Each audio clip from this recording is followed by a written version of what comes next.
right, welcome to the second live book review.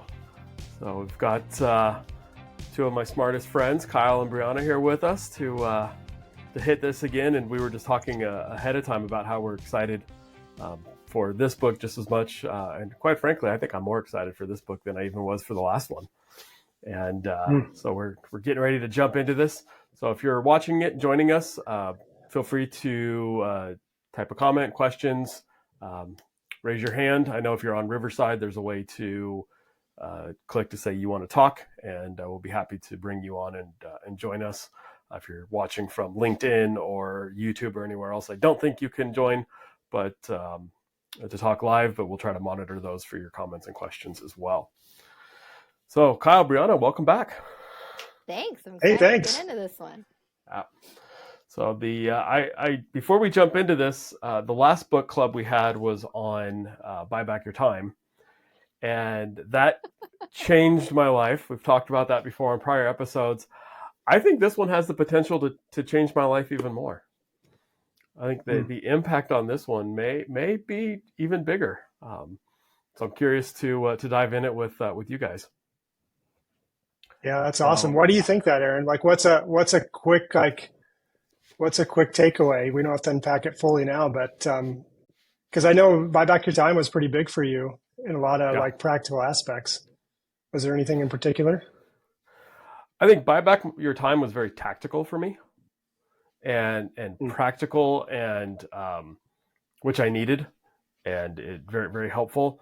This one made me face myself a little bit more. I recorded, as of this recording, I don't think it's live yet, but Gian, who is the right-hand man of John Acuff, who had written a couple other books, but I was talking with Gian, and he said, one of the challenges we have is we don't spend enough time with ourselves. He had just finished a 50-mile run where you can't have headphones, so he spent a lot of time with himself, and we unpacked that. And reading this book, I think for me, was a lot of self-introspection. I'm very driven. I want to get to the next thing. So I didn't look at living in the gap, as we'll talk about in a minute, as a bad thing, because I was always excited to keep getting to the next place. But I didn't celebrate the gains I had made. And so I think from a mindset perspective, it's going to have a much farther reaching impact for me. What my biggest takeaway, awesome. and we'll get to this, was like kind of framing it in like a visual sense of like where you actually mentally were living, or like reflect, because really we're all mirrors of each other. So my biggest one is my relationship with my husband, and it's like, why is he like constantly in this? And now being able to kind of put a framework around it where I can not only protect myself and like my cup, but also kind of respect his space and where he is. So that was something that really, really helped me frame it with my staff internally, myself, my kids, my friends, my business partners, all of it. And being able to kind of put a framework around it. That's cool. Do you use this language, Brie, with your family, with your staff, with your, like, do you tell them like, hey, you're in the gap, hey, you're in the game, right? Yeah, my 7-year-old, he's heard me say it now so much, where he's like, man, Daddy's in the gap today. And like, it makes him so mad because he won't read the book. And I'm like, it's fun over here. Like, come over to the game. And it's not meaning that like I think that's one too, is like, you're not constantly in the game. Right. You can't be. But just honoring that, where you kind of are and how you can really shift it with a breath to go to that other part. And my COO at Dr. Contact Lens, I was kind of in the weeds a little bit of it, and I was really in the gap. And maybe we should kind of define what that means. Yeah. But he goes, Brianna, there was this book recommended to me. It's called The Gap and the Gain. I'm hearing a whole lot of gap from you. And I was like, are you gap and gaining me? Like, oh my God. But it gives you that banter. It gives you that laughter that you need in the seriousness of lifing. Wow. Yeah, that's it's tough when you suggest something and then it comes back at you, right? It's like you built and you set up your own mousetrap that you stepped into. I did. Yeah, nice. So let's define them. You brought up we're using terms gap in the gain. So Kyle, in a quick summary, what are the two? Yeah, so I would say the gap is when so there's the gap and the gain, and it's essentially like a mindset that we're talking about here. So you tend to have a mindset that's what Dan Sullivan and Ben Hardy would call as in the gap, when you're always comparing or measuring yourself against an ideal, some sort of ideal vision of yourself, whether that is where your practice needs to be, where you need to be personally. It can be big picture things. It can be, very specific things like, hey, I'm comparing myself against this maybe ideal. I run a lot, so marathon pace, but I'm always beating myself up because I can't get there, right? That's in the gap. Or if you are comparing yourself to the practice down the road that is twice the size of yours, and you think that they're so much more successful and you're always comparing yourself to them, that can be motivating and provide you direction, which that's, a good thing. But when we constantly compare and measure ourselves based upon that, it's going to lead to a lot of unhappiness and frustration. So that's kind of thinking in the gap, right? Whereas the gain is really just thinking back, and it's kind of a form of, I would say, kind of gratitude, another way of looking at gratitude and measuring yourself based upon what you have already attained or what you've already achieved. And it seems really simple, but I think that's kind of the reason why the book is so impactful and profound, is because it is really difficult. It's a simple thing, but like Brianna was saying, it's really, really easy to always be thinking, measuring yourself based upon ideals, and then you're left frustrated and comparing yourself, versus just measuring yourself based upon yourself, based upon your prior performance, building confidence that way, and kind of leaving the periphery out of it. So I don't know, you guys can add to that, but that's kind of my big takeaway or summary. Brianna?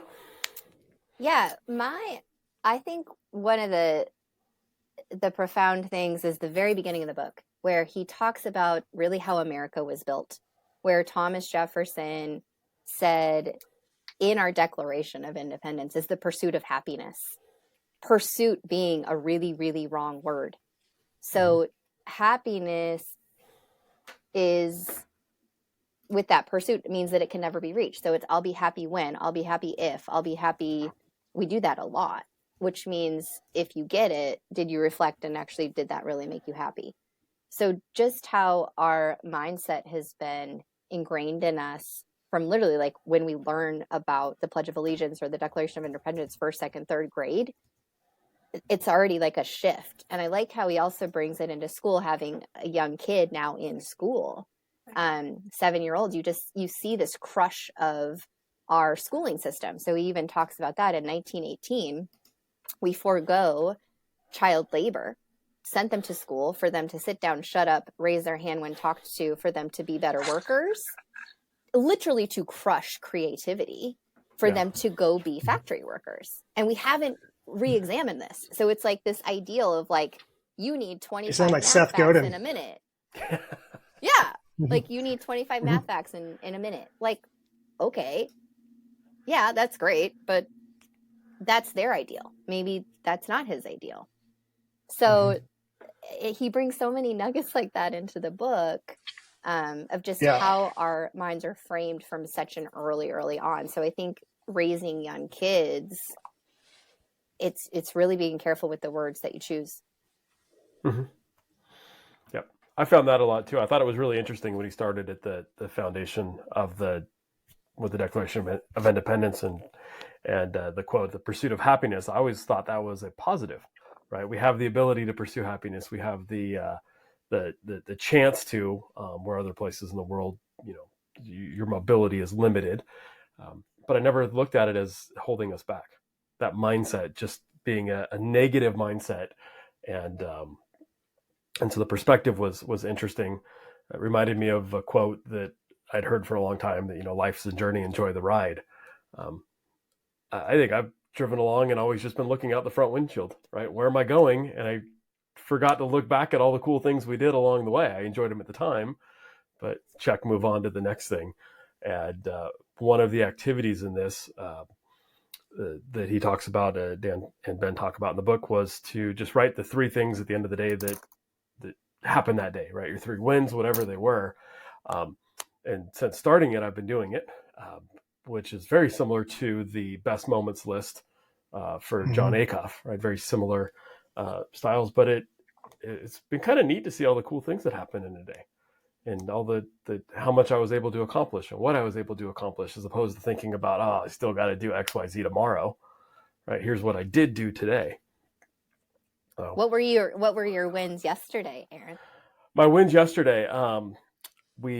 So my daughter's in school. She's not watching this, but my daughter turns 18 on Friday, and so she gets her license on Friday, and we tell all our kids that, you come up with a certain amount of money, and then we'll pay the rest for your car. So we got a car from within the family, needed new tires and new brakes, and I remember taking it to the shop yesterday to get the tires, and it dawning on me that I've reached a point in life where I'm not stressing about how much the new tires and the new brakes are going to cost.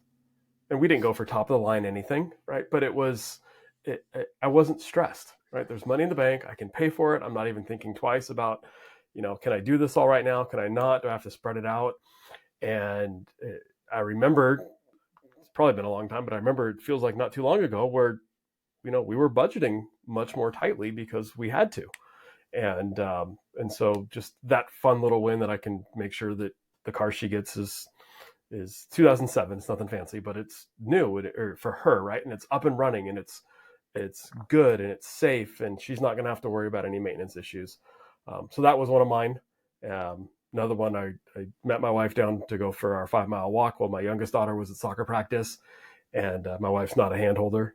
Hands get sweaty. She just doesn't like any of that. And so as we were walking, she reached out and grabbed my hand. I'm like, that's really cool. Right? It didn't last very long, but it was really cool for the time it did, because I'm a physical contact person. So it was just, and then thinking, hey, this is really cool that, again, we have the ability to take we have the opportunities to take this break to just go for a 5-mile walk and talk about all sorts of different stuff while our kids are, doing the stuff they get to love. So some were big, some were small, but it was things that I wouldn't have paused to take stock in previously. Aaron, that's good. Oh, sorry. I was just going to say that's your first one with the tires. Like, I was just thinking about teasing that out for the listeners, because if you would be in the gap, right, in that moment, it would be like, I want to be able to, the ideal way about this is to get the top of the line tires, but I can't afford that. Or the ideal way would be to have, be comparing to trying to live up to some sort of expectation that's external to you, whether that's something that your daughter saw or you saw on social media that was forcing you to do that. And then because you couldn't do that, you'd be frustrated, right? Yep. And unhappy. But the gain moment there is to look back and say, hey, look how far we've gotten. I mean, we're to this point now. That's what's pretty cool about that. I mean, it basically puts you in such a present, grateful moment. So super helpful. Oh, absolutely. Yeah. And it wasn't about the money I was spending. I wasn't losing money. I was gaining something cool back for her. Yeah. Right. And so it felt good that I'm able to do this, and she doesn't even know yet. So sometime this weekend, she'll get the keys, with a little ribbon on them. But so if you're listening and you know her, please don't tell her. But yeah. So Kyle, what were you going to say, Brianna? Well, I was going to ask you, he also tells you, like, when you go to sleep at night, right, you do your 3 wins, and then 3 things when you wake up in the morning the following day that you want to work on. And it's not to become this like ever-ending checklist, because they think that that's awfully a terrible way, and we kind of learned that from the Buy Back Your Time book. What were your 2 or 3 ones that you wanted to kind of work on today, or that you were looking forward to? So today, actually, one of my cheat sheets is I got a short lined thing of sticky notes, so I can only write a couple on there. I used to have a really long sheet, but the ones I want to do today, Yeah, I used to have a whole long list of like to-dos that never got done. Um, Today we within Vision Source we launched an update to a dashboard, so I just need to record the what that looks like so the members know. And then I've got some travel, so I have to finalize my travel on that. But dropping it down to just 3 things that I need to do is also helps not feel overwhelmed, right? And they're, I mean, not very sexy. They're mostly tactical. I got to do this. I got to do that. But I do like the end of the day wins, because those I found are much more, emotional and fun And personal is what I found too. and very personal. Yep. Mm-hmm. Kyle, what about you? Yeah, for sure. So last night, it was super nice out here in Nebraska, and my 2 older boys, I have an 11-year-old and a 5-year-old, and we're getting to the point now where we can play catch, the 3 of us, like pretty routinely. And I grew up I have 2 sisters, only boy on the farm. I grew up, it would be like summertime. My dad is a farmer. He'd be out farming really late at night.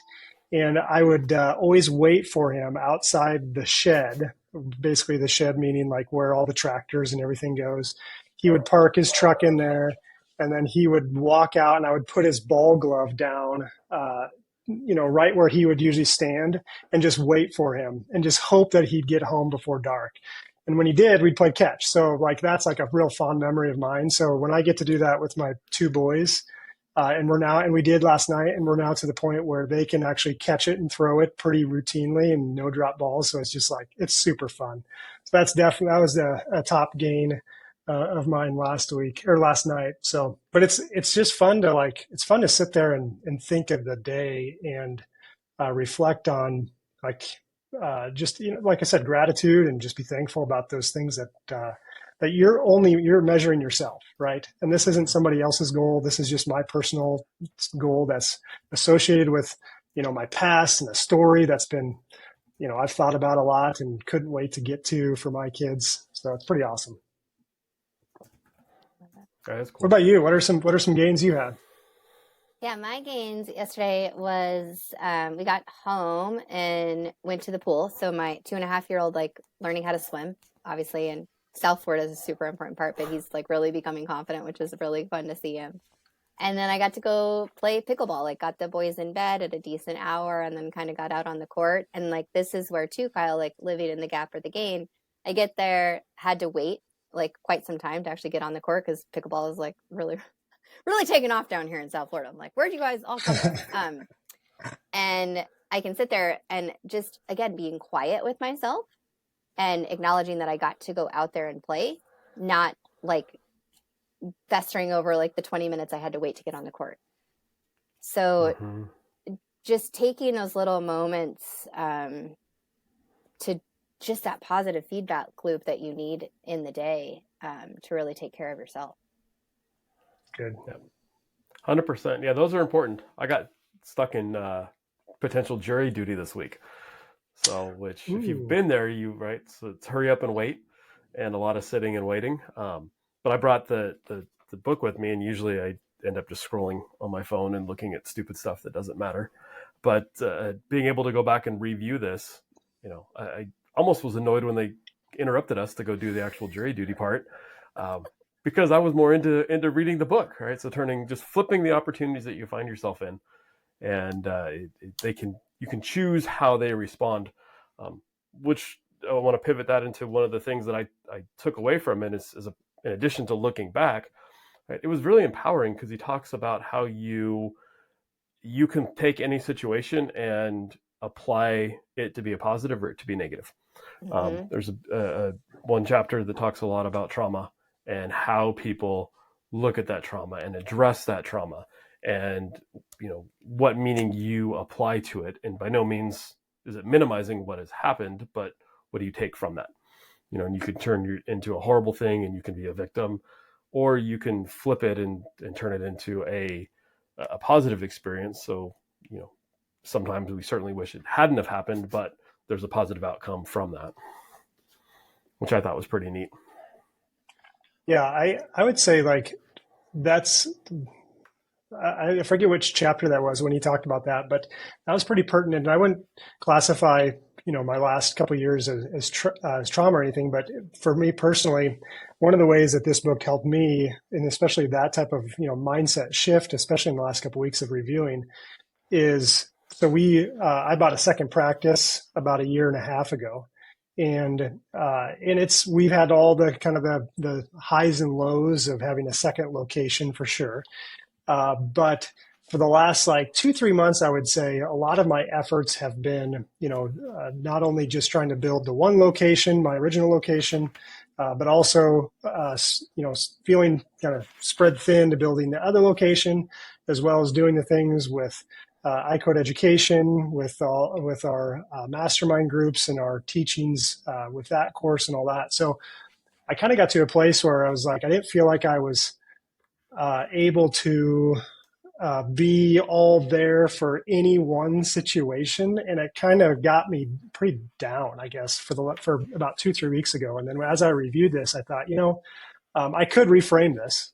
I could look at this a different way and just say, you know what, 5 years ago, I wasn't a practice owner at all, and now we have 2 practices. So,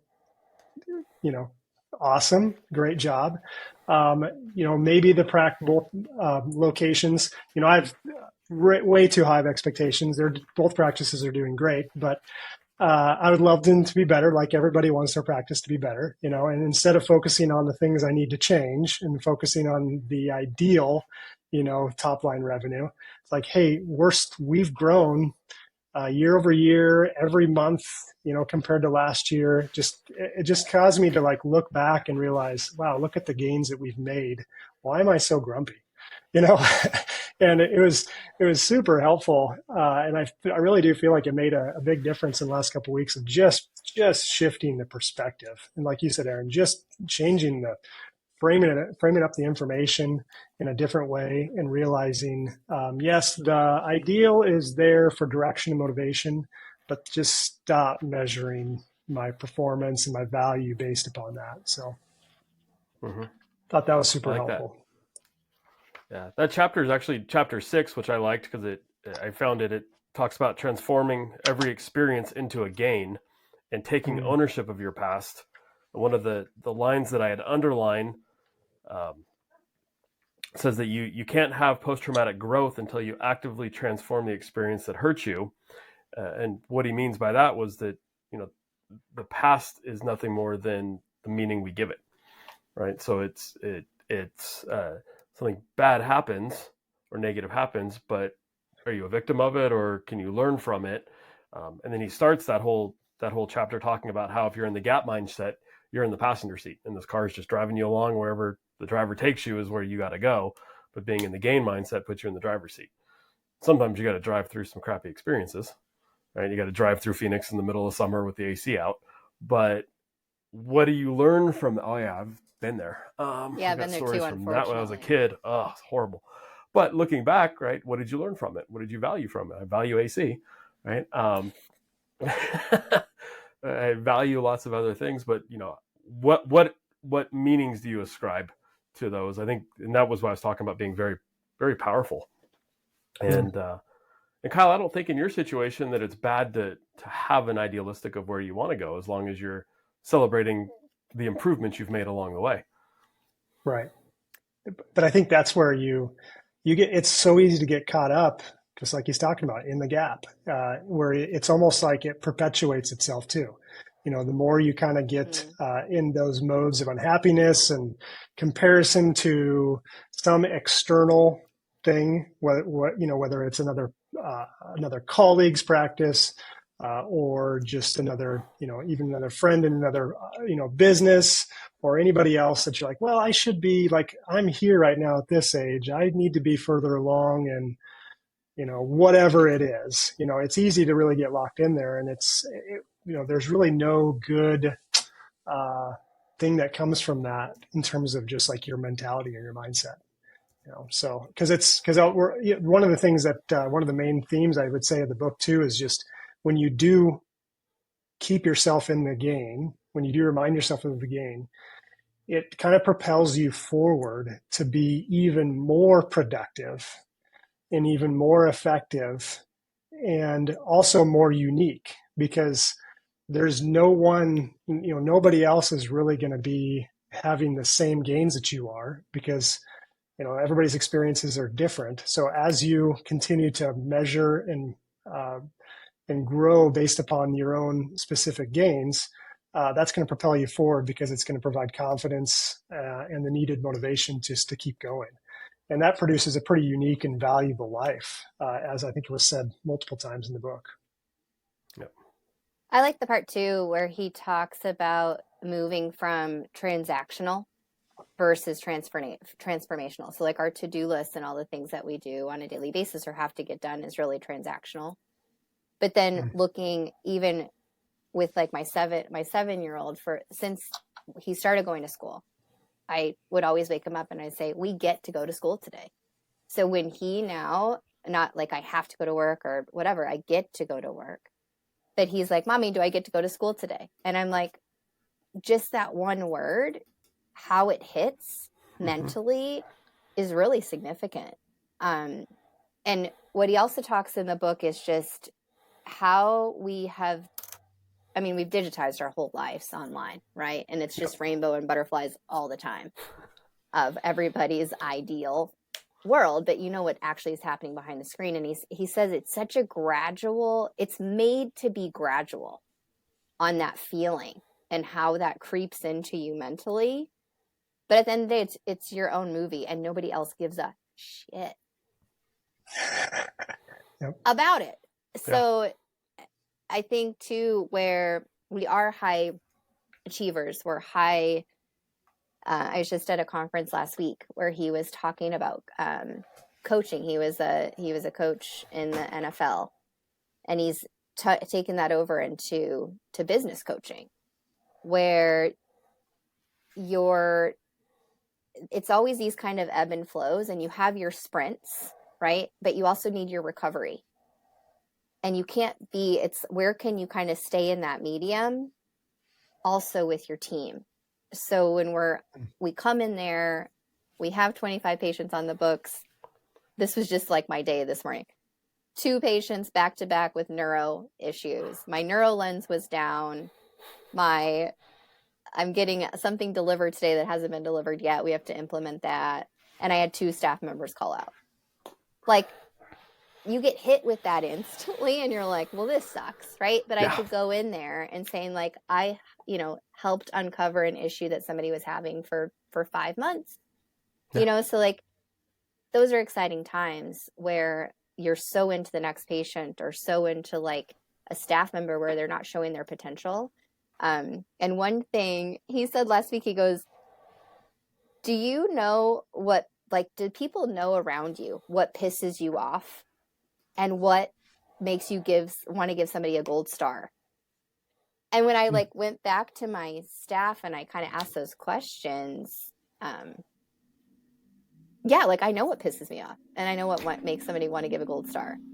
And so I did it just with one staff member. We're going to implement it next week. But do you guys know what pisses you off and what makes you give a gold star? Oh, yes. Kyle? I think so. Yeah. What are they? I would say when just like little inefficiencies, like if a prescription, essentially if like something on the pre-testing is just something that's very routine and should be done and systematically done, and it's vital to my analysis of the information is not, I'm not so, I know, I don't get so mad if it's like if it's out of the norm thing where they just didn't know. But if it's like a routine thing that should be done every time, that just like drives me nuts. I get very upset with that. Yeah. I can't stand just a lack of responsibility. If it's not my job, is asking for a lecture. He's nose flaring right now, Kyle. I can see it from here. I can't. I'm feeling the frustration. It's not my job, or it's and I don't like the word fair. Well, that's because you're comparing yourself and most of the time when that happens, you're making a comparison without all of the important information that helps understand. And the gold star is, making a decision, even if it ended up being the wrong one. I'm very action oriented. And so if you did something and you made a decision to do something, I'm much more happy and excited that you took that initiative and took that responsibility, as opposed to freezing and, well, I didn't know what to do, so I did nothing. And my team knows that. And so they've become very good about it, at least, at making a decision and saying why they chose what they did. Because I'll forgive, the wrong decision way more before I forgive not doing anything. I love that. Yeah, What's yours? mine that pisses me off is like potential. Like I know that it's in there, and you just like hold back, and I'm like, how do I get that? Yeah. Like we all are living to that, I think too. And then gold stars is just going above and beyond, like you would want to be treated as a human. Saying hi to somebody first, like just the little things. And I learned that from such a young age. But I think what he brings us back into the book is the emotions that the gap creates. He tells you it releases cortisol. So you go into this like fight and flight, like our nose flares, we get like huffy and puffy, like you can feel like the sweat. Even when we said like what pisses you off, like you can feel the raw emotion as science-based people. When you go into the game, it releases dopamine. And that dopamine hit is that gratitude, like I get to rest and relax and like live in the moment, which more than ever, cortisol is just at its height. Even when you turn on your phone in the morning, like my first messages to people, I don't want it to be a problem. Like like I have one team member, she knows like it irks me too. She's like, my payroll was off or this was off. And she does it on purpose, where it's like, that's going to be the first message I see in the day. And I've trained her. I'm like, what is that first message that you're going to send to somebody? Even something like that, so small, where it can just set you down this path. And if you have that self-correction where you can, again, just take a breath, go for a 2-minute walk or whatever, just to reset, it's more critical than ever. And I don't think we're arming ourselves with that throughout the day, or even our team members, giving them that armor. No. It makes me think of, I'm going to bring it back to optometry and get nerdy for a minute, but like managed vision care. And I've had the pleasure of working with closely with IMED on a few things. And I crack up because I'll get people that call me and super upset that we're not getting the reimbursement we feel we should be, and that, bad things are happening to us. And then I'll get a call from somebody else begging to help me get them on the panel and I have no special powers, so don't call me. I can't get you on. Right? But the Vision Source has a relationship with IMED, but it's trying to get excited to get on because now it has access, but it's the same entity being viewed from both sides. And Kyle, I know you and Chris do a lot of work here in the total patient care model, but just understanding what it is. And so you understand the rules of the game, right? You're not IMED's not emotional. IMED's just a managed vision care entity, right? And they're either underpaying you or they're giving you access to lots of lives, depending on how you look at it. And so I think that being able to take control and put yourself in the driver's seat, you're going to expect there's going to be a bump or two in the road. It's not going to be the smoothest ever, and you might have to stop for gas, and the air conditioning might get a little bit not cool enough in Phoenix in the summer, but you're driving the car and you get to control what's happening. Brianna, no different from you than with a doctor contact lens, and 1-800's taking it or Costco's taking on my business. Well, you can be a victim, or you can say, hey, let's learn from this missed opportunity, and what can I turn it around to do to try to build a better relationship, build better connections, and probably sell some more contact lenses in the meantime. So I think it's the attitude, how we subscribe it, right? Just how do you look at something and say, what can I learn from this? What can I improve from this? How do I get better from this? I'm going to change my answer. I think I gave a lousy answer. It's definitely what you just said. That's a great question. I'm going to think more deeply on what pisses me off and what doesn't. But Um, it's problem solving, what we just talked about, right? If somebody comes to me and if there's a problem and they just refuse to try to solve it on their own, that they don't believe they have the agency, or they won't even attempt to try to solve it.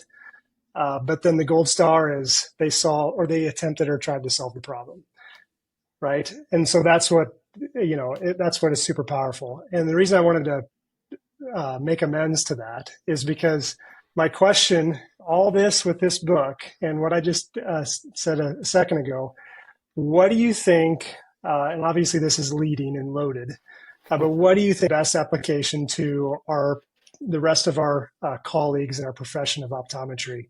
What is the, if you were to do a lecture to, 25,000 other optometrists about this book, I mean, what would be the main message that you would share with them?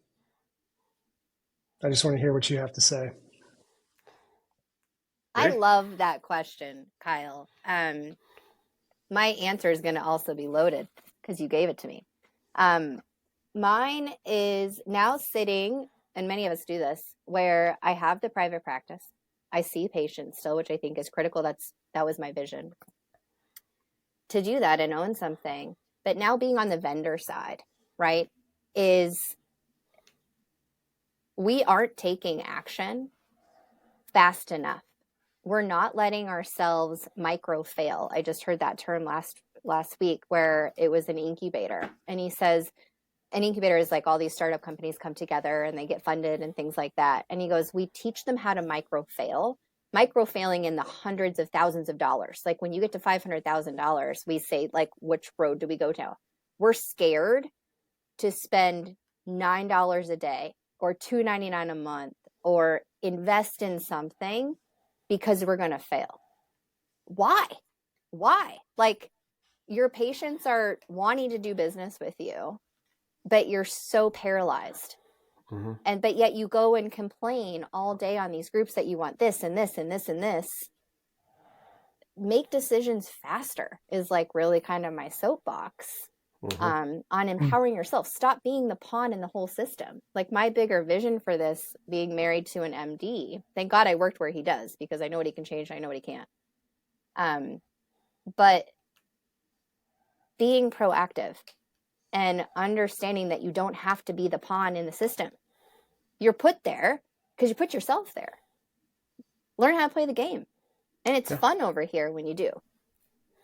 So I think that leads to this book really well, is there's so many of us in the gap on what you just kind of hit on there, Aaron. And people want to help you. And when you're the smartest person in the room, which a lot of us are in our practices, which is a really, really dangerous place to be. Again, on this call, I love these because I'm not the smartest person in the room. Go into that, lean into that, because that's what's fun. That's my soapbox. Yeah. I think I love that. And I love that to make decisions faster. That's my mantra, right? Just decide something and go. You never fail. You just tried something that didn't work out. But if I was going to give a lecture to our colleagues, I think optometry lives in the gap. I'm fifth generation, and I can remember grandpa being proud of the fact that they were a dropless profession and they can do everything without a drop. And then, feeling bad that they didn't have diagnostics. Dad was the first class to graduate with diagnostics. And then I remember watching him go through getting therapeutics, and, and then LASIK came, and LASIK was going to put us under. And then, big box stores were going to put us under, and 1-800 contacts was going to put us under. And oh my God, these people came up with Warby Parker, and that's going to be the end of everything we do. But if you look back, we've done nothing but just grow and expand all the cool things we can do. And in our lifetime alone, because I was the first class I graduated in 2008, I was the first graduating class for California to be able to have glaucoma privileges out of the gate.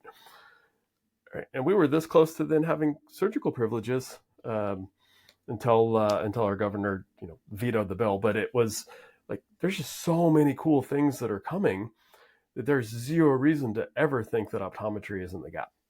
Yet you get on an online forum and there's lots of fear and lots of woefulness, and people saying that they wouldn't encourage their children or patients to follow in the footsteps, which makes me sad because I think there's so much to gain.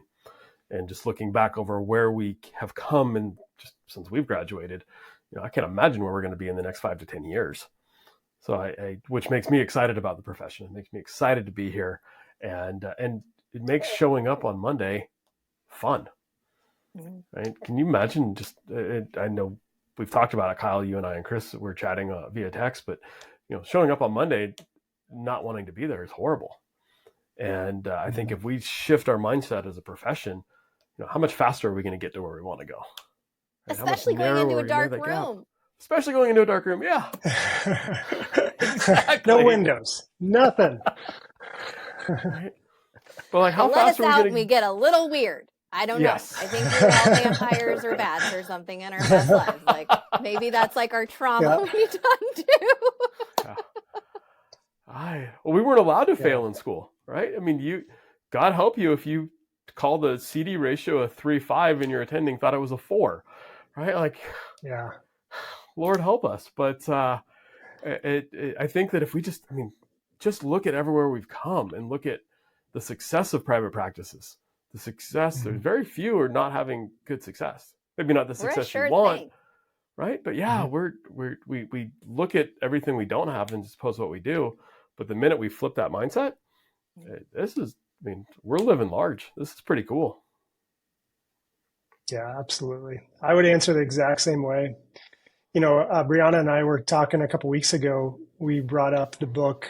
She's read it as well. It's Simon Sinek's, what is it called? The Infinite Game, The Infinite Mindset. Yeah, The Infinite Game. And it's probably, he wrote Start With Why, which is a good one. And I honestly like this one a little bit better, The Infinite Game a little bit better. But really his big idea is that a lot of us, basically there's two different ways of thinking about your mind, or having two different mindsets, kind of the same type of thing, gap and gain here, but he talks about the infinite mindset and then he talks about the fixed mindset. And, or was it fixed? I forget. But basically the infinite mindset is one where you're always trying to keep, like, your goal is not to win the game. Your goal is to try to stay in the game. And when I think about that differentiation there for us as optometrists, like, that has to be our mantra. I mean, we need to stop thinking that it is a competition, that we need to like try to win the game versus other practitioners, whoever those people are, whatever it is, whether it's people, inferior to us in credentials or superior to us in any way. Forget it, right? Let's just figure out, how do we stay in the game for our patients? And it's really, since I've read that, it's really kind of propelled me forward to think about the things that I like, the decisions that I make for my practice of, okay, so how do I stay in control of this? Okay, now AI, that can be scary. That's like the autorefractor. That's like what you just said, the list of things that you just said that's, scare the heck out of all of us. Well, how do we stay in the game? Right? How are we going to use AI to stay in the game, to help continue to grow our practices, to help our patients? And I really think like we definitely will. We can, but we have to have a better mindset about it. We can't, we got to utilize this technology because it's a technology that is only going to, I think it's going to be super helpful. It's going to help us probably be more efficient. It's going to be help us be more effective in our patient care, in our treatment plans, and diagnosing certain things on OCT. Like, I've been trialing a new AI platform for OCT interpretation. And those things are going to be super helpful for us in the long run. So I think that's what I would say, I guess, and that's my application really as I think about the gap in the gain. Is I agree 100%. We, as a profession as a whole, I think, obviously individually, I think it's different. We know leaders and our friends that maybe not thinking that way, but as a whole, if you just look at, maybe stay off online forums, and you wouldn't think that, but if you go to those places, we are largely in the gap, unfortunately, and I think that needs to change. He does bring up something in the book about kinesiology, and I tried to read this book, I just couldn't get through it. It's called Power versus Force, where he talks about, on a scale from 0 to 1,000. Enlightenment is 1,000, and that spreads through like millions of people. Fear you're made to be fearful. That's just how society wants you to be. When you turn on the news, whatever you're pumping yourself full of, it's made to do that, right? And so people really only travel on the scale from 0 to 1,000. Fear, I think, is like in the 250 range. Happiness, enlightenment is like the 750 to 800 range as far as kinesiology is concerned about energy. And he says that most people only go up 3 points on that scale their entire life. Wow. So this brings it back to kind of that gratitude loop on just what we get to do every day, and looking in people's eyes, taking care of your vision that we went to school to do. And you and all of us are in industry meetings a lot of the times that they want to cut you out because we're not making decisions fast enough and being part of the conversation.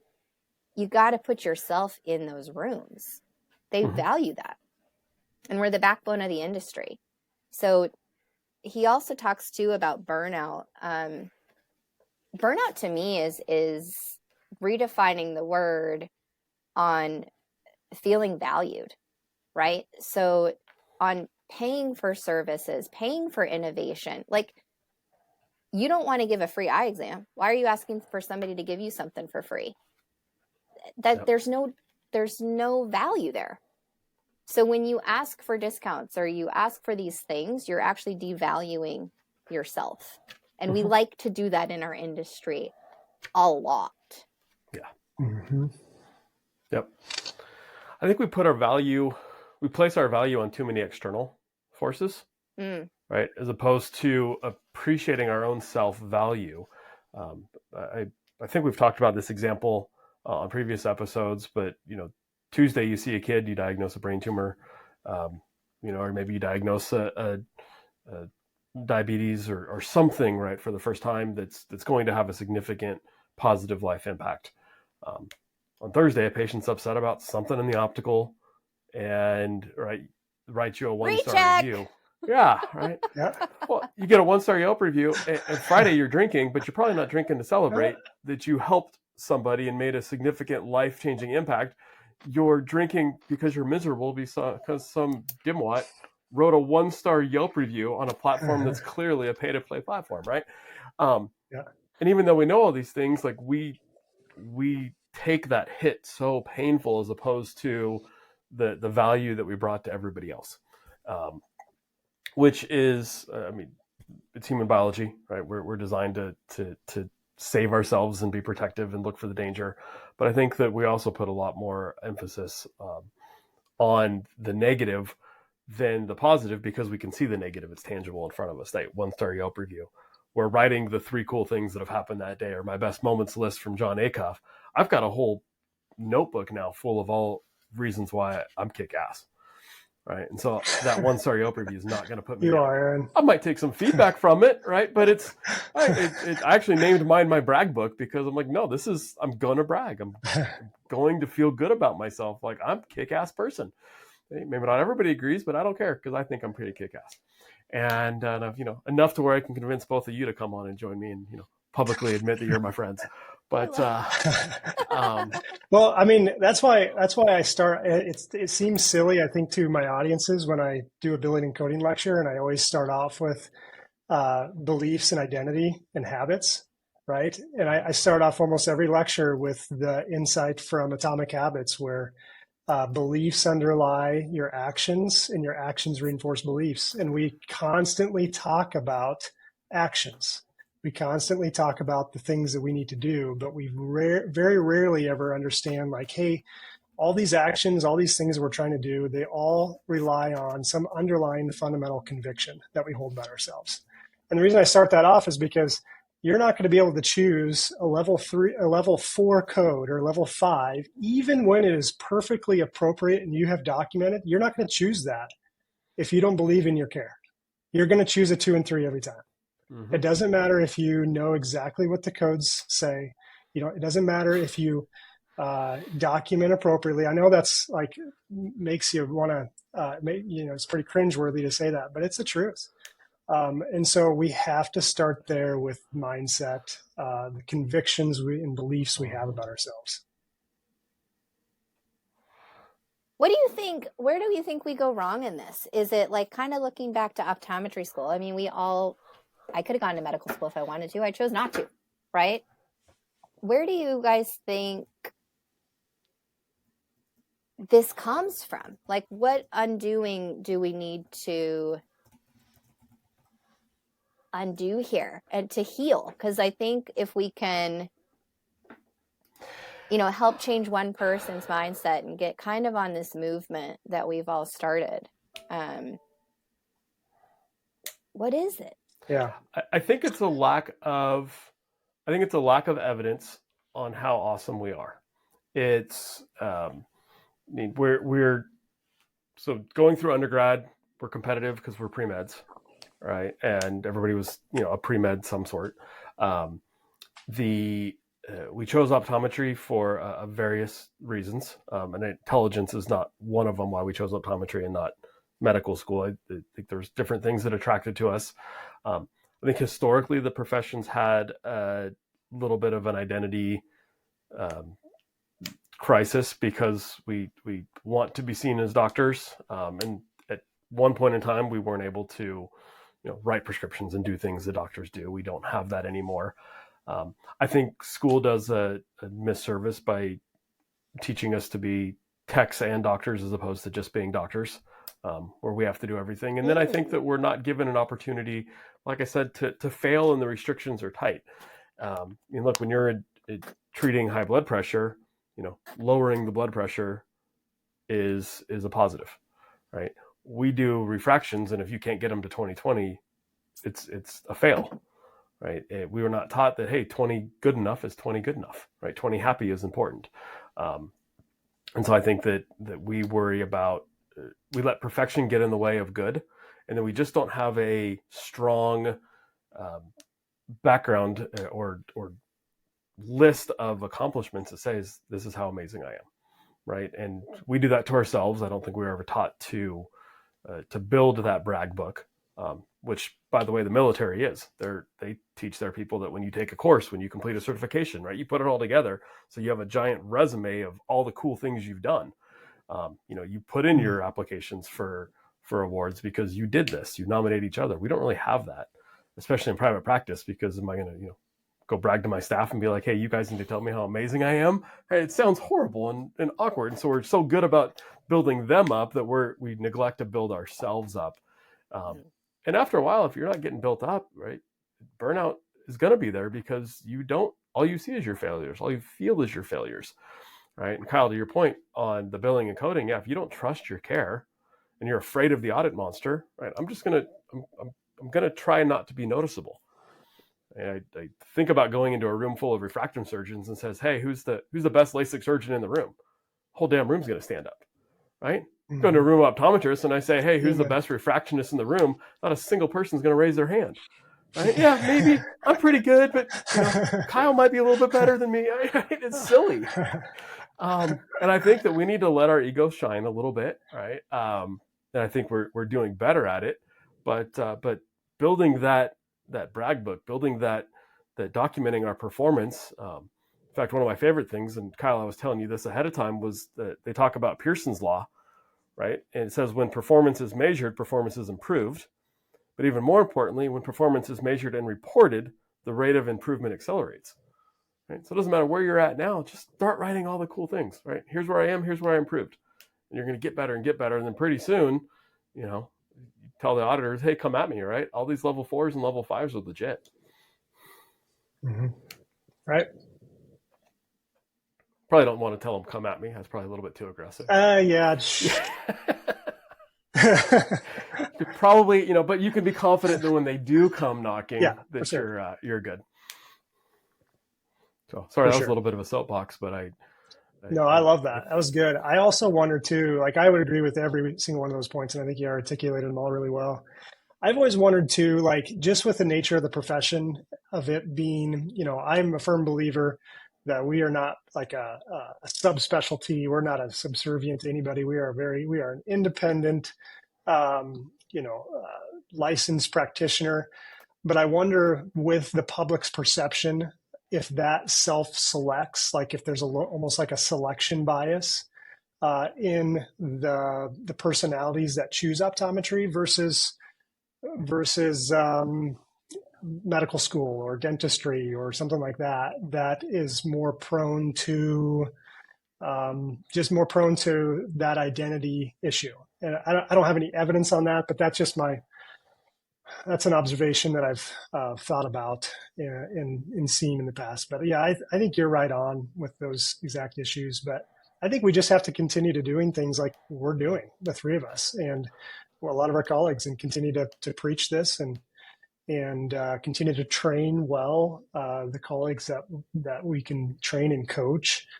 And I think we can definitely turn the corner, because our we know that our patients need it, right? And so the demand is there for sure. We just have to meet it. Yeah, one of my yoga instructors that I love, she ends every class and she goes, "If nobody's told you today, you're amazing." So she uses the F-bomb at the end of yoga class every time. Nice.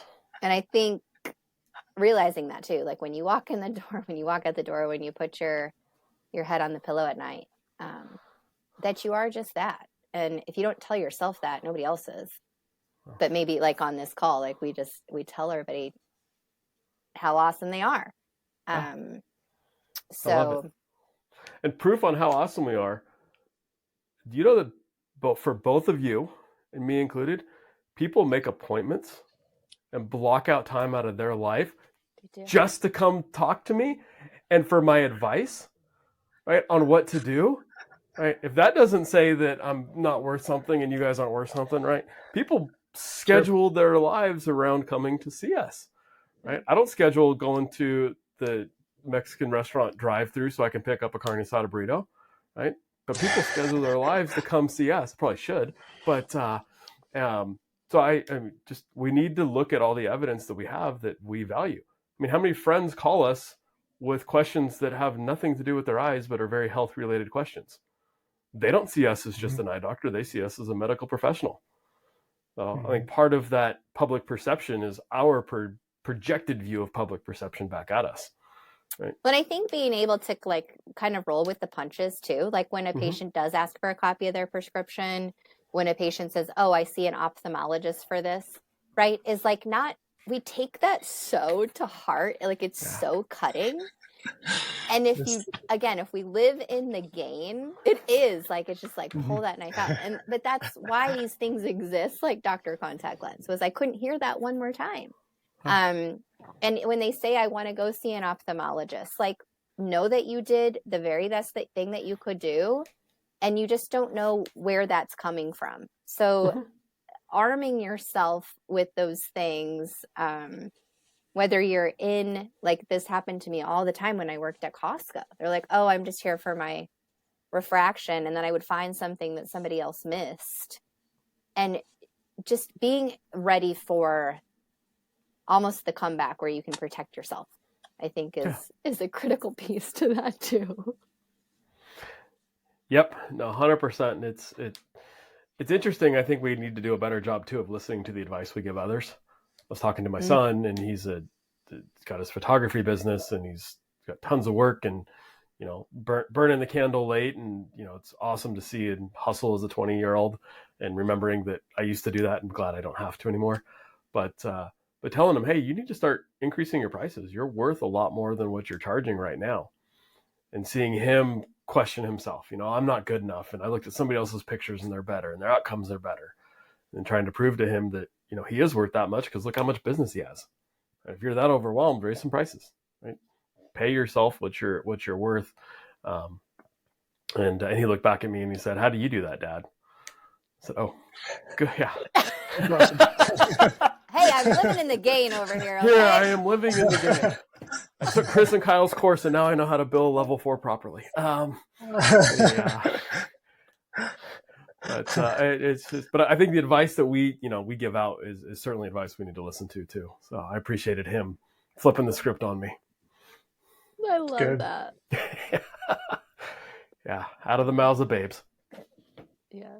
And one book was funny. I was I read to my little one. We're in the Magic Treehouse series. So this last one that we just finished, it talks about the 1889 Paris World Fair, and she takes you all the way through it. And she talks about Alexander Bell, inventor of the telephone. And then their magic that they're looking for was the lessons that they learned along the way.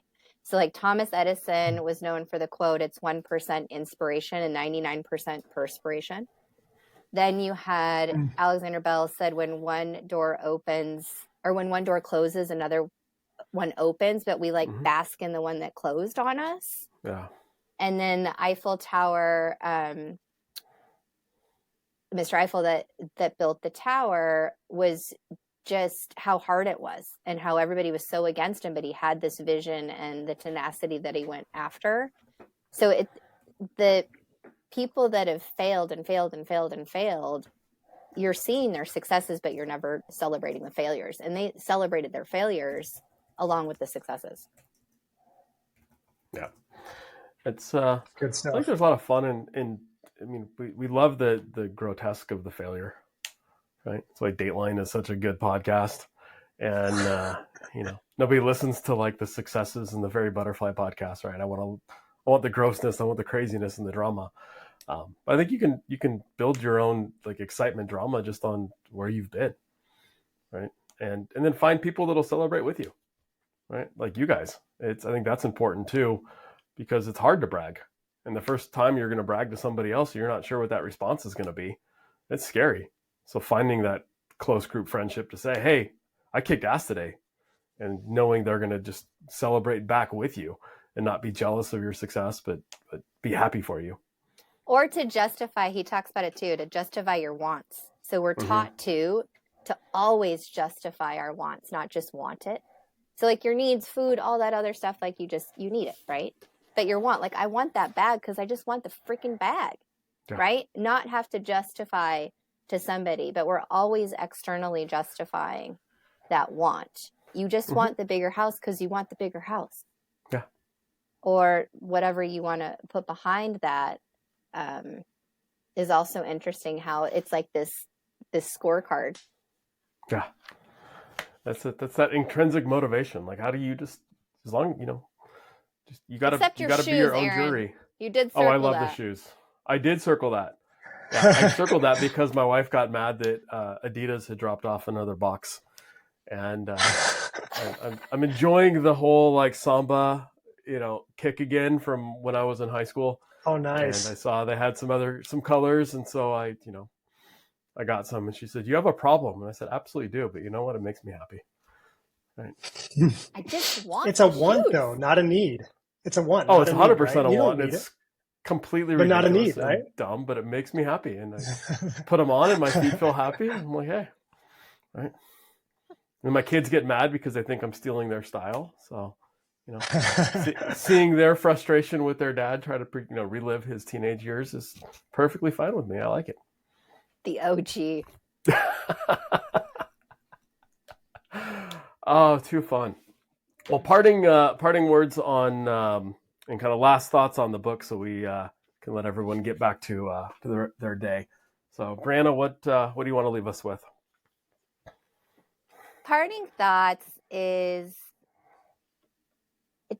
just defining what success means to you, and when you kind of look back at that, like mine is just looking at the love, like all around, and how that resonates both in my family life, both in practice life, and then for myself. And we always put typically ourselves last, especially as a mom, female kind of in the world. If you put yourself last, there's really nothing left. You have to flip that.